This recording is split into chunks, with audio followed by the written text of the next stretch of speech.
하나님의 말씀은 누가복음 14장 15절부터 24절 말씀입니다. 말씀을 우리 함께 읽겠습니다. 함께 먹는 사람 중에 하나가 이 말을 듣고 이르되 무릇 하나님의 나라에서 떡을 먹는 자는 복되도다 하니, 이르시되 어떤 사람이 큰 잔치를 베풀고 많은 사람을 청하였더니 잔치할 시각에 그 청하였던 자들에게 종을 보내어 이르되 오소서 모든 것이 준비되었나이다 하매, 다 일치하게 사양하여 한 사람은 이르되 나는 밭을 샀음에 아무래도 나가 보아야 하겠으니 청하건대 나를 양해하도록 하라 하고, 또 한 사람은 이르되 나는 소 5겨리를 샀음에 시험하러 가니 청컨대 나를 양해하도록 하라 하고, 또 한 사람은 이르되 나는 장가 들었으니 그러므로 가지 못하겠노라 하는지라. 종이 돌아와 주인에게 그대로 고하니, 이에 집주인이 노하여 그 종에게 이르되 빨리 시내의 거리와 골목으로 나가서 가난한 자들과 몸 불편한 자들과 맹인들과 저는 자들을 데려오라 하니라. 종이 이르되 주인이여 명하신 대로 하였으되 아직도 자리가 있나이다. 주인이 종에게 이르되 길과 산 울타리 가로 나가서 사람을 강권하여 데려다가 내 집을 채우라. 내가 너희에게 말하노니 전에 청하였던 그 사람들은 하나도 내 잔치를 맛보지 못하리라 하였다 하시니라. 아멘. 목요일 새벽에 말씀으로 하루의 삶을 시작하시는 저와 여러분의 삶에 하나님이 부어주시는 은총이 가득하시기를 예수님의 이름으로 축복합니다. 오늘 본문의 말씀은 예수님께서 비유로 말씀하신 큰 잔치에 관한 비유입니다. 예수님께서는 천국을 큰 잔치로 비유하셨습니다. 왜 천국을 잔치로 비유하시는 걸까요? 잔치에는 기쁨과 풍성함과 함께 나누는 즐거움이 있는 그런 자리이기 때문에 그렇죠. 세상에 아무리 화려하고 대단한 잔치가 있다 할지라도 하나님 나라의 천국 잔치하고는 비교할 수도 없을 것입니다. 오늘 새벽에 주시는 말씀 통해서 하나님께서 준비하신 천국 잔치의 의미와 과연 우리가 그 초대에 어떻게 반응을 해야 할 것인가, 그것을 함께 나누는 시간이 되고자 합니다. 첫째로 천국 잔치는 모든 것이 다 준비된 잔치입니다. 우리 본문 16절 17절 말씀 보시면 예수님께서 비유로 이렇게 말씀하시는데 16절과 17절 말씀입니다. 함께 읽겠습니다. 이르시되 어떤 사람이 큰 잔치를 베풀고 많은 사람을 청하였더니 잔치할 시각에 그 청하였던 자들에게 종을 보내어 이르되 오소서 모든 것이 준비되었나이다 하매. 아멘. 예. 본문에서 사람들에게 이르기를 오소서 모든 것이 준비되었나이다 그랬습니다. 이처럼 천국 잔치는 하나님께서 모든 것을 완벽하게 준비하신 잔치입니다. 사람이 무언가를 더해야 하는 그런 것들이 아무것도 없다, 그런 의미가 담겨 있죠. 우리가 거기다가 보태야 할 그런 것들이 없습니다. 우리가 지불해야 할 값도 없습니다. 예수님께서 이미 십자가의 부활로 모든 것을 준비해 주셨습니다. 이처럼 은혜의 자리는 철저히 하나님의 사랑과 희생으로 준비된 자리입니다. 이러한 상황에서 우리가 해야 할 일, 그것은 단 한 가지밖에 없습니다. 그것은 바로 그분의 초대에 응답하는 것, 그것이 바로 우리가 해야 할 일이다 하는 그런 말씀입니다. 은혜 받은 자로서 그 은혜에 감사하는 마음으로 기쁨을 가지고 초대에 응답해서 잔치에 참여하는 것이 바로 우리가 해야 할 일이더라 하는 그런 말씀입니다. 뿐만 아니라 우리는 이 은혜를 아직 알지 못하는 다른 사람에게 전해 주어야만 합니다. 자리를 부족하게 만드셔서 초대하는 자리가 아니라는 그런 뜻이죠. 이미 자리가 다 풍성하게 준비되어져 있습니다. 우리는 그저 열심히 권해서 그 자리로 오게 해야만 하더라는 사실입니다. 그것이 바로 오늘날 우리에게 교회를 허락하신 이유가 아니겠습니까? 모든 게 준비된 잔치, 나만 누리면 되는 것이 아니라 하나님의 귀한 초대를 아직 모르는 사람들이 있는데 그 사람들에게 널리 전해야 된다 하는 것을 기억하심으로 우리에게 주어진 사명을 잘 감당하시는 저와 여러분이 되시기를 예수님의 이름으로 축복합니다. 그런데 둘째로 주님은 계속해서 이 잔치의 초대를 거부한 사람들에 관한 이야기를 들려주십니다. 본문 18절부터 20절 말씀까지 보시면 초대받은 사람들이 놀랍게도 이 핑계 저 핑계를 대면서 잔치의 초대를 거절합니다. 어떤 사람은 밭을 사서 초대를 내가 응할 수가 없다. 일하러 가야 된다. 그렇게 이야기를 하죠. 또 어떤 사람은 소를 사서 그 소를 테스트를 해봐야 된다. 그렇게 이야기를 합니다.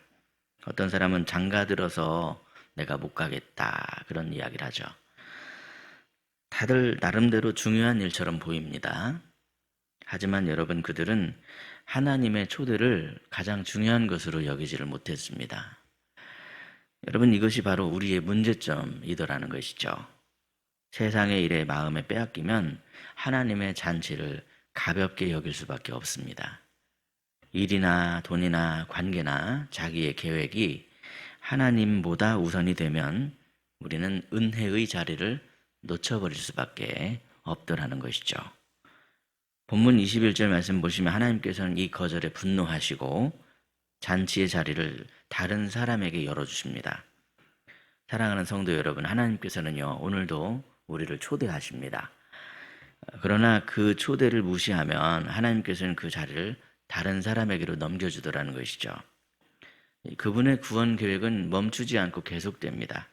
문제는 우리가 그 초대에 응답하냐 아니냐 하는 그것이 문제입니다. 은혜의 초대는 그냥 값없이 주어지는 초대이긴 하지만 값이 없다고 해서 절대로 값어치가 없는 싸구려 초대다, 싸구려의 은혜다, 그런 의미가 아니더라는 것이죠. 세상에 있는 그 어떤 보물로도 바꿀 수 없는 그런 값으로 따지기 어려운 힘든 귀한 것임에도 우리에게 그냥 거저 주셨다 하는 그런 의미이더라는 것이죠. 그러므로 무엇보다도 하나님 나라의 그 잔치를 가장 귀한 것으로 우리가 여길 줄 알아야 되겠습니다.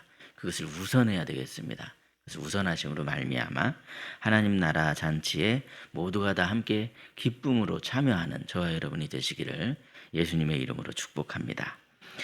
셋째로, 잔치의 문은 한번 닫혀지면 열리지 않는다라고 하는 그 사실을 기억하면서 강권에서 하나님의 집을 우리는 채워야만 합니다. 본문 23절과 24절 말씀인데요. 우리 23절, 24절 말씀 함께 읽겠습니다. 시작. 주인이 종에게 이르되 길과 산울타리가로 나가서 사람을 강권하여 데려다가 내 집을 채우라. 내가 너희에게 말하노니 전에 청하였던 그 사람들은 하나도 내 잔치를 맛보지 못하리라 하였다 하시니라. 아멘. 예, 이 본문 21절을 보시면요, 주인은 종을 보내면서 말을 하죠. 빨리 시내의 거리와 골목으로 나가서 가난한 자들과 몸 불편한 자들과 맹인과 다리 저는 자들을 데려오라. 그래도 자리가 아직 남아있다, 그렇게 보고를 받자 또다시 명령을 하죠. 길과 산울타리로 가서 사람을 강권하여 데려다가 내 집을 채우라. 여러분, 이 비유의 말씀 속에는 하나님의 구원의 뜻이 담겨져 있습니다. 유대인들이 먼저 복음의 초대장을 받았습니다. 하지만 그들은 그 초대를 거부했습니다. 그러자 하나님께서는 사람들에게 무시받고 멸시받던 그런 사람들까지도 초대를 넓히셨습니다. 결국 이 비유의 말씀은요, 하나님의 나라가 뜻밖의 사람에게까지도 열려있다라고 하는 그 사실을 가르쳐 주시는 말씀입니다. 하나님의 나라가, 내가 하나님의 나라에 갈 수 있어? 내가 그런 잔치에 갈 수 있어? 이렇게 여기는 사람들이 오히려 하나님의 나라에 가게 되더라는 것이죠. 나는 하나님 나라에 충분히 갈 자격이 있어. 이번에 안 가도 다음에 가도 돼. 이런 식으로 생각하는 사람은 오히려 가기가 힘들고, 어떻게 나 같은 사람이 하나님의 나라 잔치에 갈 수가 있어? 나같이 부족하고 연약하고 나 같은 죄인이 어떻게 갈 수 있어? 그렇게 생각했는데 이미 하나님께서 모든 것을 다 준비해 주시고 누구나 오라, 누구나 오라 그렇게 말씀하시면서 오히려 뜻밖의 사람들이 가는 곳이 하나님의 나라다. 하나님의 은혜를 귀한 것으로 여기며 그 은혜에 믿음으로 응답하는 사람들이 그 잔치에 갈 수 있다. 의외로 많은 사람들이 가는 곳이 아니다. 은혜를 정말 귀하게 여기는 그런 마음이 가난한 사람, 겸손한 사람들이 가는 곳이다. 그렇게 말씀하고 있습니다. 하나님의 초대를 거부하면 그 자리는 다시는 열려지지 않습니다. 본문 24절에서 예수님께서는 단호하게 말씀하시죠. 전에 청하였던 그 사람들은 하나도 내 잔치를 맛보지 못하리라. 그렇게 말씀하십니다. 사랑하는 여러분, 은혜의 문은 여전히 열려 있지만 그렇다고 해서 그 문이 영원히 우리를 기다려주는 것은 아닙니다. 그러므로 주님이 부르실 때 우리는 즉시로 응답해야 합니다. 나중에 가야지, 언젠가는 가야지, 형편이 되면 가야지. 그렇게 미루다가는 잔치의 문이 영원히 닫혀버릴 수 있다는 것이죠. 그러므로 오늘 말씀을 통해서 우리는 세 가지를 분명히 기억해야 하겠습니다. 첫째는 하나님께서 이미 모든 것을 다 준비하셨습니다. 우리는 그저 오직 은혜로 그 자리에 나아갈 뿐이라는 사실이죠. 둘째는 세상의 핑계로 하나님의 잔치를 거절하면 안 되겠습니다. 그러기 위해서 우리는 평소에 우리의 우선순위를 점검해 봐야만 합니다. 하나님보다 귀한 것은 없다. 주 예수보다 귀한 것은 없다. 내가 오늘 항상 나와 함께 하시는 성령님과 동행하는 것보다 더 귀한 것은 없다. 그렇게 항상 우선순위를 점검해야만 하더라는 거죠. 세 번째로 은혜의 초청은 지금 당장 내가 응답해야만 합니다. 세상 핑계를 대면서 다음으로 미루면 안 됩니다. 그 문은 한 번 닫히면 다시는 열리지 않습니다.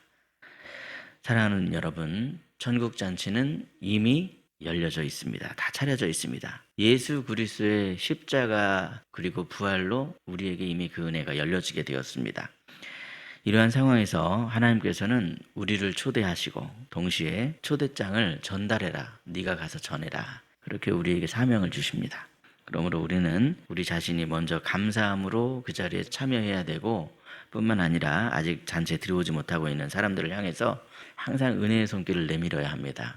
아무리 내 주변을 살펴봐도 그런 사람 없는데 그런 법은 없습니다. 항상 그 잔치의 자리는 여전히 그 자리가 있고 충분히 주님이 다 준비해 주셨고 내 주변에는 항상 이 초대장을 내가 전해야 할 사람들이 있습니다. 그것을 기억하셔서 오늘 말씀이 그냥 단순한 비유의 말씀이 아니다. 이 큰 잔치가 단순한 잔치가 아니다. 오늘 나에게 주시는 분명한 진리의 말씀이다 하는 사실을 기억하셔서 이 말씀을 삶에 적용하심으로 날마다 천국 같은 삶을 살아가며 다른 사람들을 이 천국의 자리로 인도하시는 그 일에 귀하게 쓰임받는 저와 여러분이 되시기를 예수님의 이름으로 축복합니다. 기도하겠습니다. 사랑의 하나님 아버지, 오늘 우리에게 천국 잔치에 관한 이 말씀을 들려주시니 참으로 감사합니다. 이미 예수 그리스도의 십자가와 부활로 모든 것들이 다 준비되어 있음을 믿습니다. 우리가 그 잔치에 무언가를 더할 수 있는 것이 아님을 기억하며 그저 은혜로 주신 초청의 감사와 기쁨으로 응답하는 믿음의 성도 되게 하옵소서.